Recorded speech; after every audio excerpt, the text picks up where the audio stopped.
అందరికీ నమస్తే. Bharat youth TV channel స్వాగతం. మన దేశానికి స్వతంత్రం వచ్చి ఎన్నేళ్ళైంది అంటే 79 సంవత్సరాలు. ఓకే, కనీసం ఓకే 79 సంవత్సరాలు. ఓకే, కానీ మనకన్నా వెనక స్వతంత్రం ఇచ్చినటువంటి సింగపూర్ ఎందుకని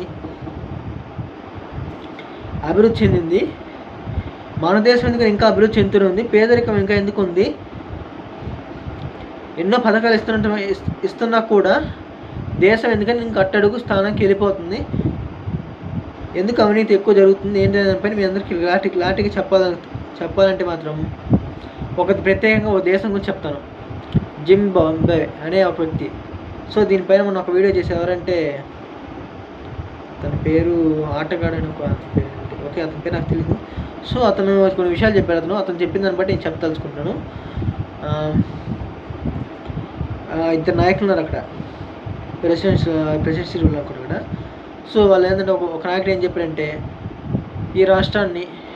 ఈ దేశాన్ని మొత్తాన్ని అభివృద్ధి చేస్తాను, ఎంతో బాగా డెవలప్ చేస్తాను, దాంతోపాటు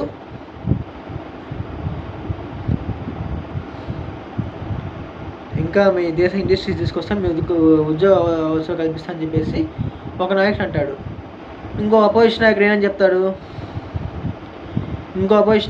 మేము పేదవాళ్ళందరూ కోటీశ్వరులను చేస్తాం అనగానే ఒకసారి నా ప్రజలందరిలోనే చప్పట్లు కనిపించాయి ఒకసారి. ఇంకా సో ఇంకా చాలదన్నట్టు ఇంకోసారి ఇల్లు కట్టిస్తాం అని చెప్పగానే అని ఒకసారి అందరూ వచ్చారు. ఇంకా తర్వాత ఇంకా చాలదంటూ ప్రతి ఒక్క పేదోడికి ఒక ఎకరా పొలం రాయిస్తా అని చెప్పేసి, స్థలం రాయిస్తా అని చెప్పేసి ఇంకొక మాట అన్నాడు. అతనే ఎవరు ఆ ₹1,00,00,000 అదే పేదోడు కోటీశ్వరులు చేస్తా అని చెప్పిన వ్యక్తి, అతనే ఇల్లు ఇస్తా అని చెప్పిన వ్యక్తి, ఆ వ్యక్తి స్థలం ఇస్తానన్న వ్యక్తి, ఆ వ్యక్తి మొత్తం.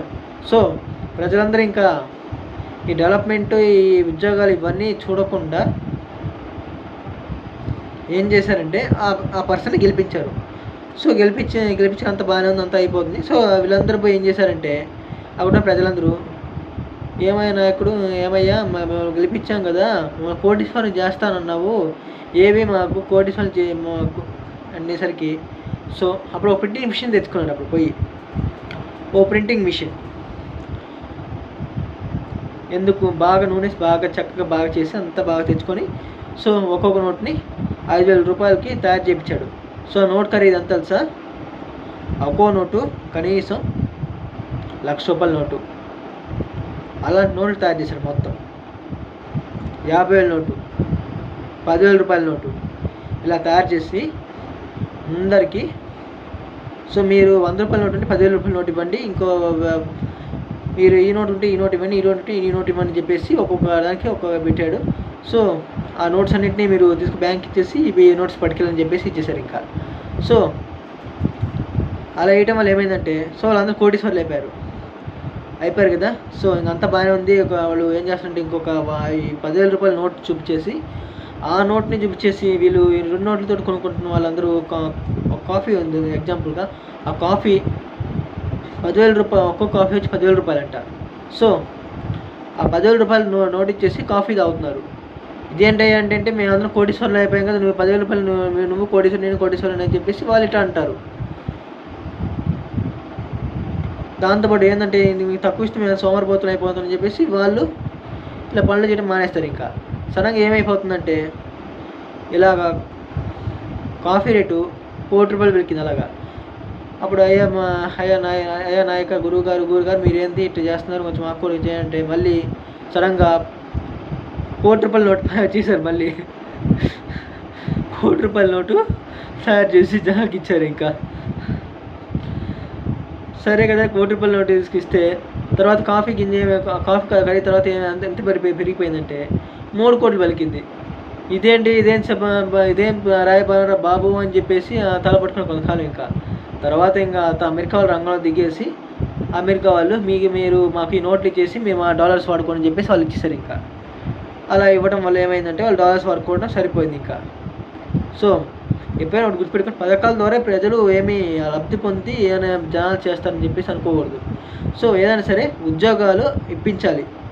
సో ఈ పథకాలు అనేవి ఎలాంటి వాళ్ళకంటే పింఛన్లు ఇస్తున్నారు ముసలోళ్ళకి, అది బాగానే ఉంటుంది. పేదోడు అన్నవాడికి ఏం చేయాలి, ఉచితంగా విద్యను ఇప్పించాలి, వాడికి ఇంట్లో ఏదైనా ఉపాధి కల్పించాలి. ఇంకోటి వాళ్ళతో పాటు ఇంకా ఈ వైద్యం కూడా ఫ్రీగా ఇప్పించాలి. ఇది చేస్తే బాగానే ఉండేది. కానీ మనం అయితే ఏం చేస్తున్నాం, మీకు అమ్మఒడి ఇస్తాం, నాన్నఒడి ఇస్తాం, ఇంకోటి తల్లికి వందనం ఇస్తాం, అవి ఇస్తాం అని చెప్పేసి గతంలో ప్రభుత్వం ఈ ప్రభుత్వం ఏది లేకుండా మా కాపు ఈ కాపు అని చెప్పేసి వాళ్ళు యాదో ఒకే బీసీ ఎస్సీ ఎస్టీ అన్నట్టు అట్లా అలా జరిగిపోతుంది ఇంకా. సో గొర్రెలు ఒకటేమో అతను తెలంగాణ కేసు ఎరుకుని ఉన్నప్పుడు ఏం చేశారంటే మేము యాదవ్ గొర్రెలు ఇస్తాం, బర్రెలు ఇస్తాం అని చెప్పేశారు. ఇంకా ఉద్యోగాలు ఎప్పుడు ఇస్తారు అంటే మాత్రం దానికి నో మోర్ కామెంట్స్. ఏమంటే బడ్జెట్ సరిపోవట్లేదు, అప్పులు కుప్పలు తెప్పలు తీసుకొస్తారు, అవి కట్టలేక ఈ ప్రజలకి ఇవ్వలేక మళ్ళీ ఇంకొకసారి అప్పులు తీసుకురావటం, మద్యంని బాగా అమ్మకాన్ని పెట్టేయటం. ఇలా చేయటం వల్ల ఏమవుతుందంటే తిన్నోడికి తిన్నంత పోతుంది, పోయేవాడికి పోయేంత పోతుంది. కానీ వాడు మేము కష్టపడి సంపాదించేది ఎప్పుడని మీకు అందరూ అర్థం చేసుకోవాలి ఒకసారి ఇంకా. సో ఇది మీ అందరికీ కొంచెం బాగా గమనించాలి. సో ప్రతి ఒక్కరు ఉపాధిని వెతుక్కోండి. ఉచిత పథకాల గురించి మీరు అంతా ఆలోచించి ఇలా టైం వేస్ట్ చేసుకుంటే సో మనం ఎప్పుడు డెవలప్ కాలేము. వాళ్ళు ఇచ్చి 15,000 20,000కి మనం ఏమీ స్థాయికి మనం పెరిగిపోము. సో ఎవరైతే అభివృద్ధి చేస్తాము, పథకాలు ఇస్తామనేవాడు కాకుండా మేము ఇది పలానా పని చేస్తే మీకు ఇన్ని ఉద్యోగాలు వస్తాయి, ఈ ఉద్యోగం మీకు ఇస్తాము, ఈ ఉద్యోగం మీకే ఉంటుంది అని చెప్పి నలుగురికి చెప్పేవాడు ఎవరైనా మంచి నాయకుడు చూసి ఓటు వేయండి ఎప్పుడైనా సరే. సో లేదు మేమంతా ఇలాగే ఉంటాము, మా బతుకులు ఇలాగే ఉంటాయి, మేము ఎక్కడ వేసిన గింజలు ఎలాగుంటే మాత్రం అంటే అది మీ ఇష్టం ఇంకా. సో అది ఎవరు చెప్పలేరు ఇంకా, అది ఇక్కడ జరుగుతుంది.